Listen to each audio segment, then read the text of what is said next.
үгээр илэрхийлвэл би ямар ч эерэг ганц зүгээр явах эерэг. Яг өөрийнхөө бүтээж байгаа замаар явах бай. Хүн өөрөө том зорилго урдаа тавьчих юм бол тэрэндээ хүрэхийн тулд тэгэл явна шүү дээ. Таны хувьд хийж байсан хамгийн эрсдэлтэй үйлдэл Ламарыг үүсгэн байгуулах.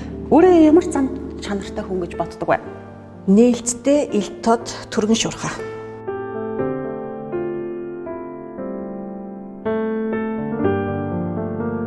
За орой минь. За арай минь. Зочинтойгоо ярилцахаас өмнө танаас би 10 билет асуулт асууя. Хэрвээ энэ мэргэжлийг сонгоогүй байсан бол ямар ажил хийх байсан бол? Хэрвээ энэ мэргэжлийг сонгоогүй байсан бол би нэг тийм гоё эмэгтэйчүүдийн байгууллага, гоё эмэгтэйчүүдийг хөгжүүлсэн, хүчрхэгжүүлсэн, сургалтын ч юм уу тийм байгууллага ажиллах байсан баг та. Ээж хүний хувьд нийгэмд ямар зүйлийг хийхийг хүсэж байгаа вэ? Ээж хүний хувьд миний хамгийн их бодож байгаа юм бол охинтой би өөрөө хөгцтэй тэгээд охины бол багасаа өөр гэсэн бодлоо, өөр гэсэн хүсэл мөрөдөлтэй, өөртөө хайртай эмэгтэй болгож өсгөх нь л одоо миний ээж гэсэн хамгийн том хийхийг хүсдэг зүйлтэй. Хийхийг хүсдэг. Таны хувьд хийж байсан хамгийн эрсдэлтэй үйлдэл? Хамгийн эрсдэлтэй үйлдэл. Нэг юугаар дээрээс өсөрч исэн банжи жампинг хийсэн. Миний амьдралдаа гэсэн хамгийн эрсдэлтэй үйлдэл. Хараг 100 биш арай хотлоо гэж. Хэдий метр 40 метр. Та өөрийгөө ямар зан чанартай хүн гэж боддог вэ? Зөөлөн. Та хамгийн анх уулзаж байгаа хүнээ ханаас нь эхэлж хардаг вэ? Хамгийн эхлээд нүдийг нь хардаг, дараа шүдийг нь хардаг. Нүд шүд хоёрыг нь хардаг. Хэрв таныг эрэгтэй хүн бол гэвэл та хамгийн түрүүнд юу хийж үзэх вэ? Эрэгтэй хүн болов нөхрөө болоод тэгээ өөрийгөө баярлуулна. Өөрийгөө ганцхан үгээр тодорхойлбол?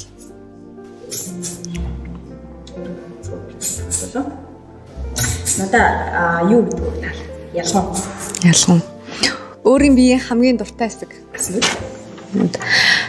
Ер нь урлагийн хүмүүс тайз нар гарт илүү сандрал өндөрдөг болоо гэж бодож байна. Таны хувьд одоо альва том зүйлийг хөтлөхдөө сандрал хэрхэн илэрдэг вэ?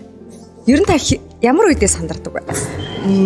Тийм, тайзан дээр харахад бол ер нь хідэн жижиг ажилласан сандардаг.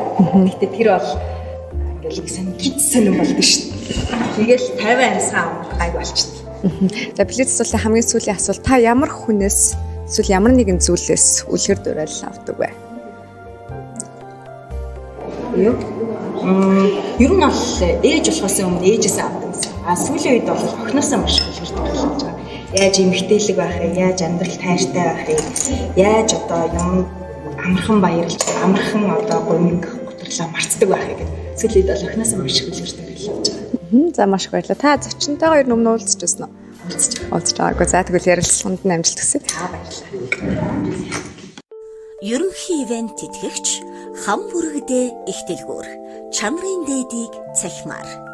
Ивент тэтгэгч MSM Beta Star хүргэлтийн аппликейшн тансаг бүхнийг танд.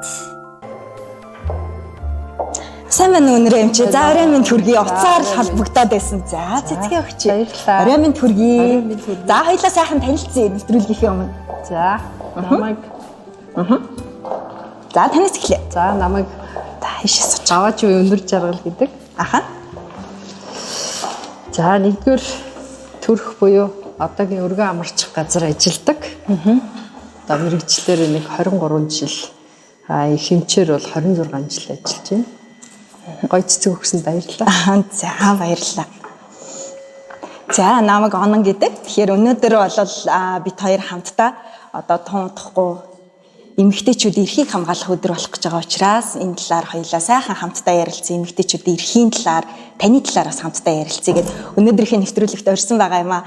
За юуны өмнө хоёулаа ковидын цаг үед сайхан дархлаагаа дэмжийгээд манай нэвтрүүлгийн ивент тэтгэгч MSM компани Ocean Spray цангисны сайхан ундаагаар таныг дайлъя. За баярлалаа.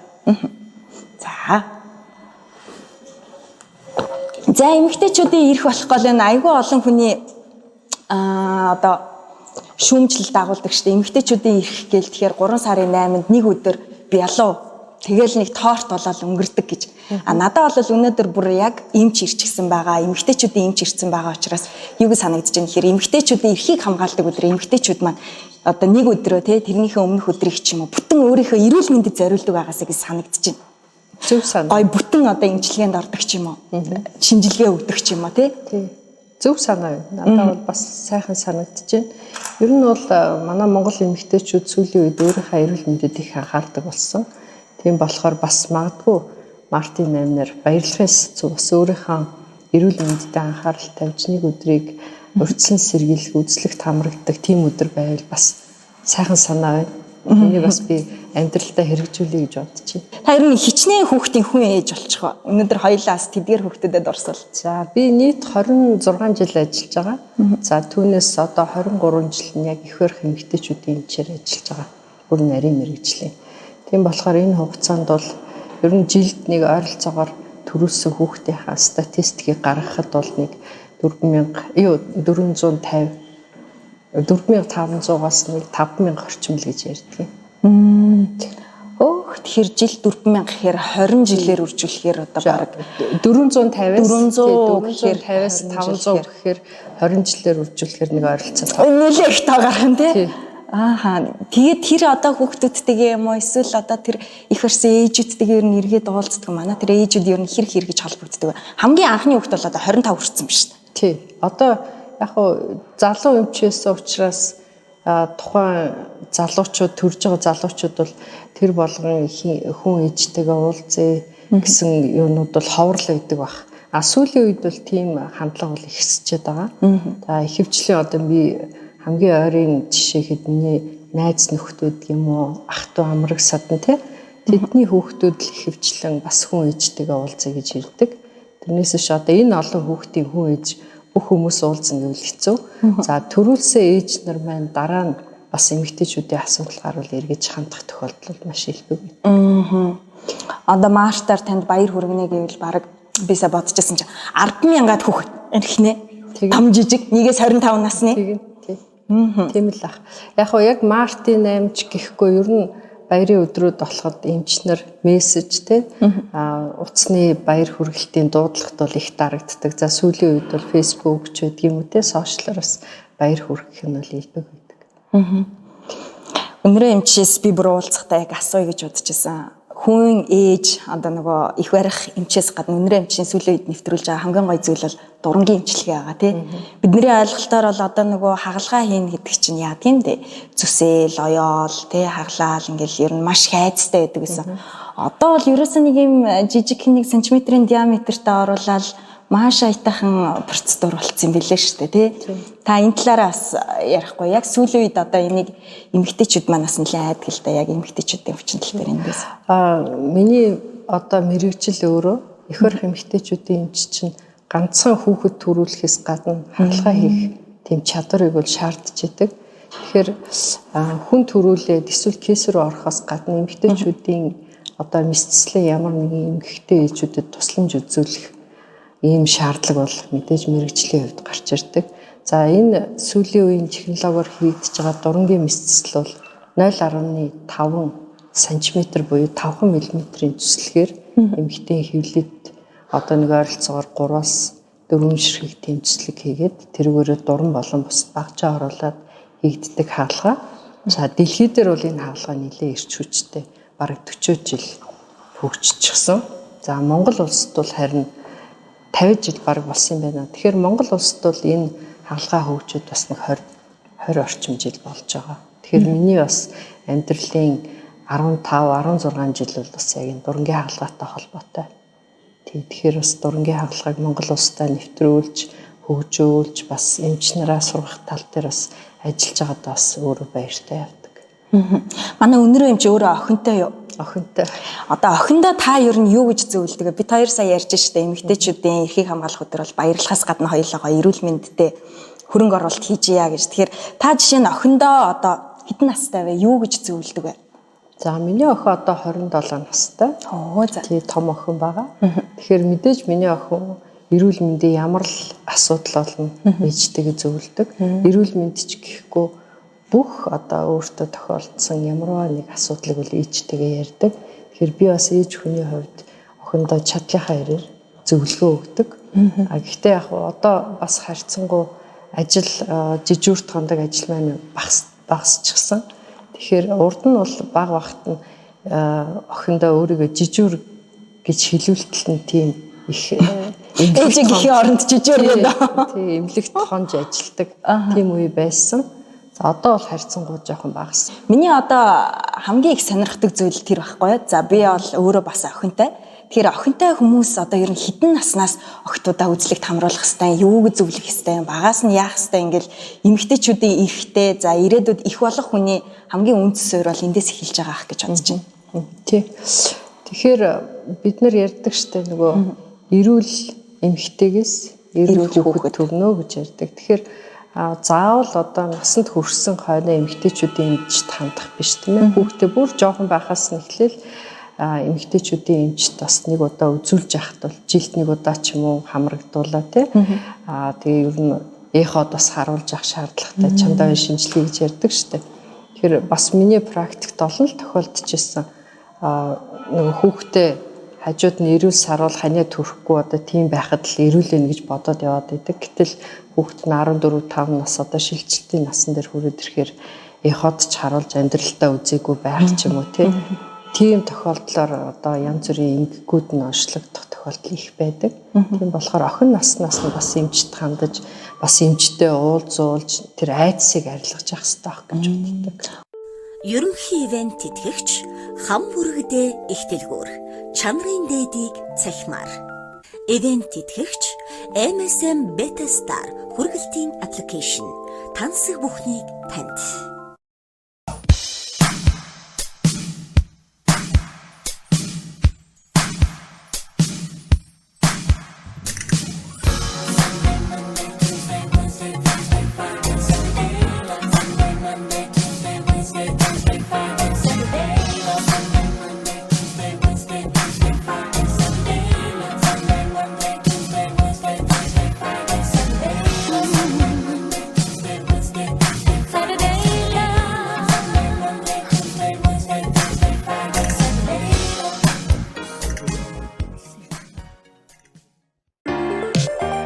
Бүрэн шинжлэгдсэн Beta Star аппликейшнийг танилцуулж байна.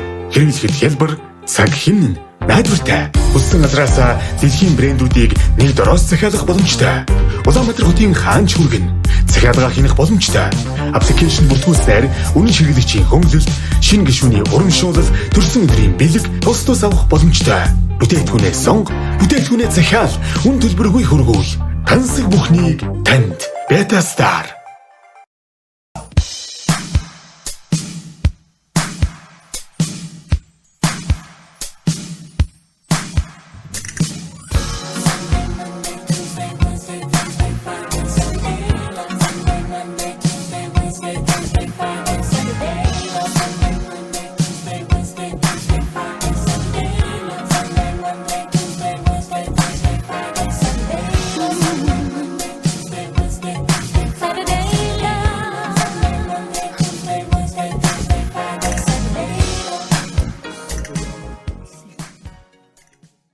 Ер нь нэг тийм бид нар нөгөө эмнэлэгт очин за ялангуяа эмэгтэйчүүдийн хувьд бол эмэгтэйчүүдийн эмнэлэгт очин гэдэг чинь өөрөө нэг тийм аль болохгүй үедээ л очдөг нэг тийм айдас байдаг шүү дээ тий. Яг хөө тэр чинь бид нартай ч холбоотой л да.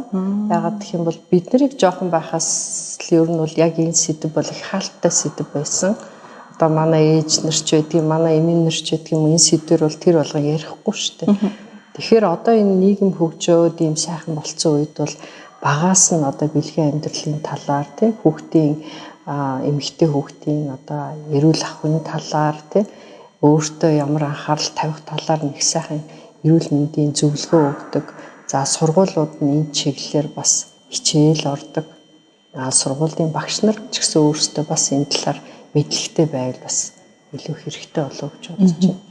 Бага ангид чинь охтын үзлэг гэж баг айлгадаг шүү дээ тий охтодыг. Тэр үед бол бүр их тийм дарамттай ч юм шиг тийм явагддаг байсан. Тэгэхээр одоо бас энэ одоо үйлчлэгийг ч гэсэн арай жоох өөр хэлбэрээр явуулдаг ч юм уу. Тэгэхээр хүүхдэд айдасгүй одоо эмчтэйгээ их нөхөрсөг байдлаар уулзалт маягаар гэхдээ энэ үйлчлэгийг хийж явахдаа заавал эцэг эхийнхэн ч юм уу тий одоо гэр орных нь хин нэгний хараа хяналтанд ор хийдэг ийм үйлчлэг байх ёстой гэж би бодож байна.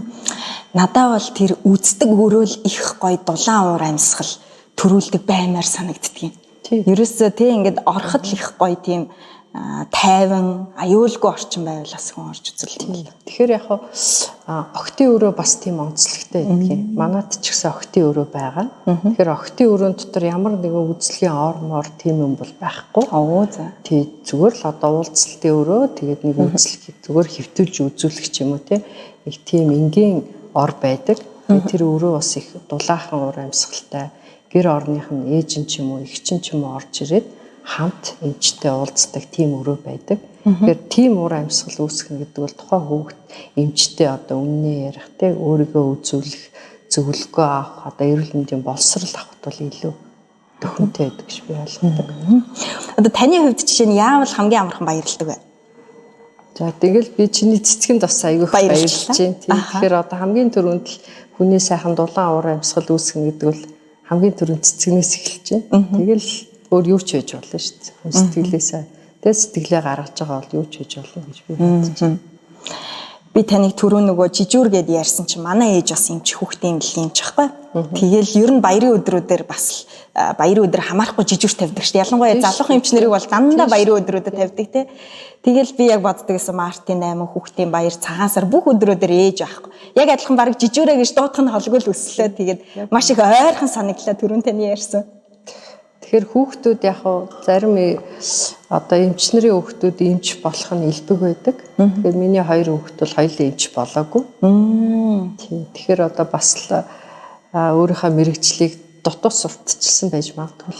Би ингээд өнөр эмчтэй яриад суучихсан чинь их гоё тийм зөөлөн дулаахан тийм итгэлтэй санагдаж байгаа байхгүй. Тэгэхээр одоо үзүүлж байгаа хүмүүс танаар эмчлүүлдэг те танд ханддаг хүмүүс бас нэг тийм дулаахан уур амьсгал төрдөг байх л та. Энэ юу н эмч хүний одоо олон жилийн туршид ажилласаар байгаад ийм зан чанар бас төлөвшд юм болов.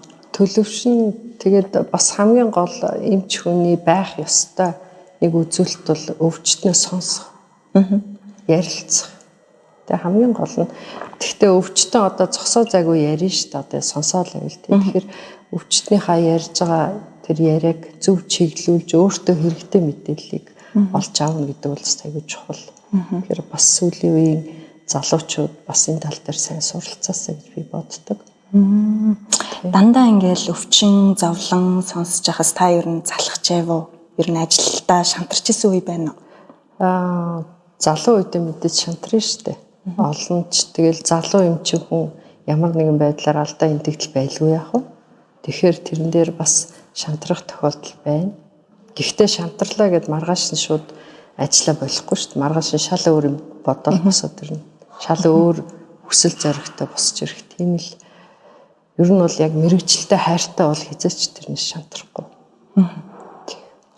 Одоо хоёлаа түрүүн за орчин үеийн ангаах ухаанд хөгжөөд эхэлчлээ. Монголд бол 20 жил болж ин гэж ярьсан шүү дээ. Дурангийн эмээс ажилбар хагалгааг. Тэгэхээр энэ дурангийн хагалгаагаар хийж болох одоо хамгийн сүүлд хийгдэж байгаа хамгийн сүүлийн үеийн ер нь ажилбар юу байна? Манайхны нэг их түгээмэл мэддэггүй. За манай эмэгтэйчүүдийн тасагт маш олон эмчнэр гадна одоо Америк, Франц, Австрали, Таиланд те Солонгос гэд олон дэлхийн олон орнуудад суралцаж ирсэн эмчнэр байгаа.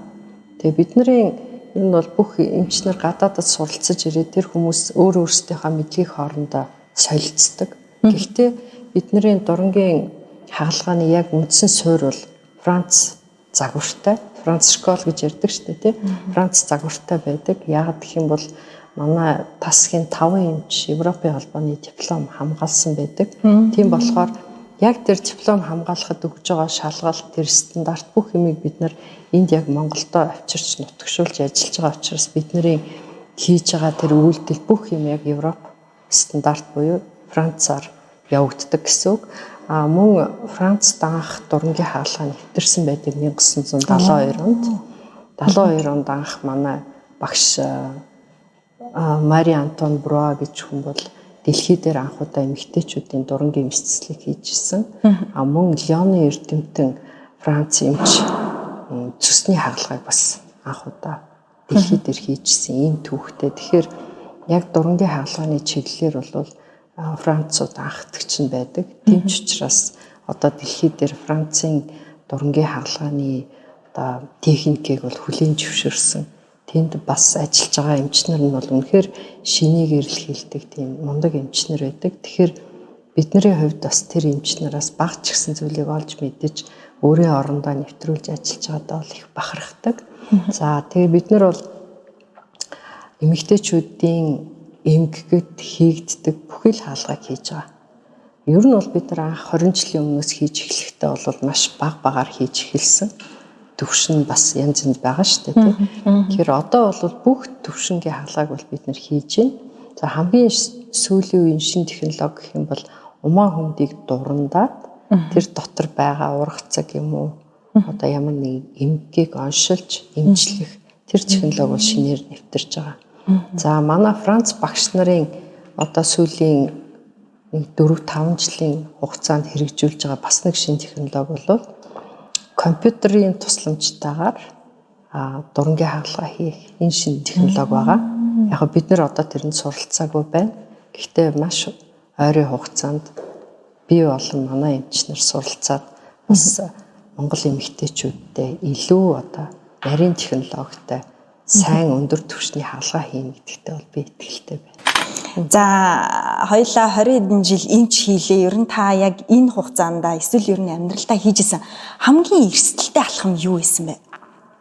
Эмчийнхаа хувьд уу? Тийм эмчийнхаа хувьд ч байж болно, ер нь энэ амьдралдаа ч байж болно.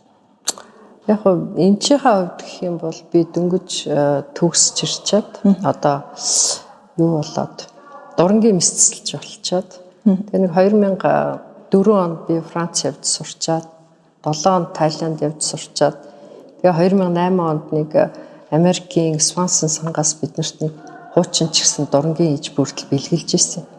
Тэгээ тэн дээр би хаалгаа хийх ганцхан сургагдсан үн би ганцаараа. Тэгээ хийх гэтэл одоо миний орчин тойрон мэддэг хүн байхгүй. Тэгэл би одоо совилогч, надад туслах юмч, одоо унтуулгын юмч бүх хүндээ зааж өгч байгаа байхгүй. Энэ ингэдэг, энэ ингэдэг гэдэг. Тэгээд тэр Swanson сангаас өгсөн айгүй олон модельуудыг хооронд нь холбочихсон л одоо тэр чинь бол нэг брэнд байх хэрэгтэй шүү дээ. Тэгтэл бид нар дэлгэцэн нэг өөр брэнд, камер нэг өөр брэнд тий гэрэл үүсгэгч нэг өөр брэнд ч гэх юм уу. Ийм байдлаар цуглуулсан. Гэхдээ айгүй сайн ажилдаг. Ийм нэг сеттэйгэр би анхны хаалгаа хийжсэн. Над бол маш төвхтэй байсан, хэцүү байсан.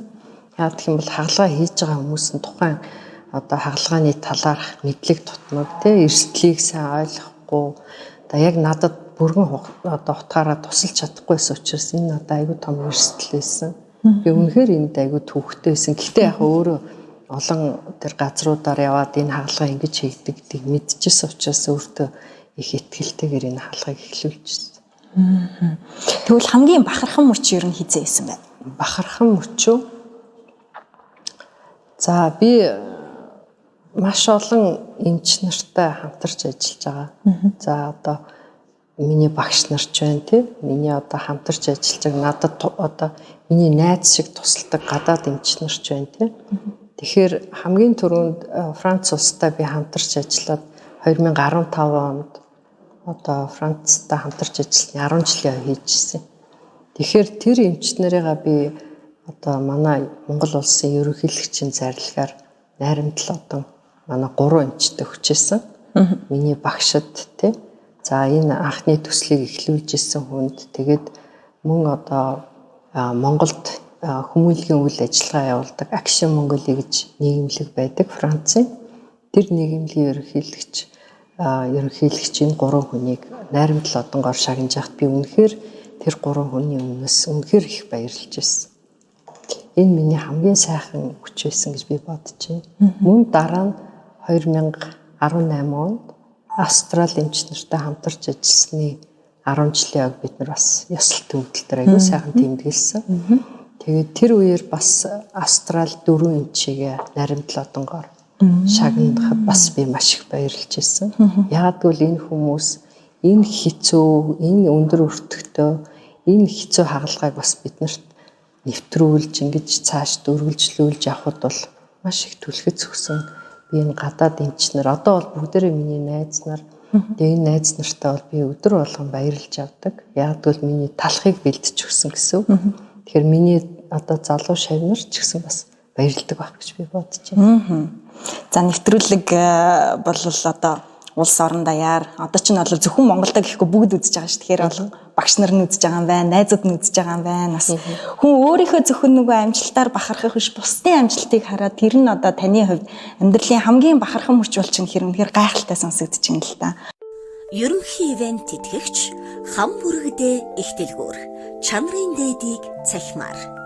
Ивент тэтгэгч MSM Beta Star хүргэлтийн аппликейшн тансаг бүхнийг танд. Бүрэн шинжлэгдсэн Beta Star аппликейшнийг танилцуулж байна. Хэрэглэхэд хялбар, цаг хэмнэн, найдвартай. Хүссэн газраас дэлхийн брэндүүдийг нэг дороос захиалах боломжтой. Улаанбаатар хотын хаанч хүргэн захиалга хийх боломжтой. Аппликейшн бүртгүүлснээр үнэн хэрэглэгчийн хөнгөлөлт, шинэ гишүүний урамшуулал, төрсөн өдрийн бэлэг тусдаас авах боломжтой. Бүтээгдэхүүнээ сонго, бүтээгдэхүүнээ захиал, үн төлбөргүй хөргүүл. Тансаг бүхнийг танд. Beta Star.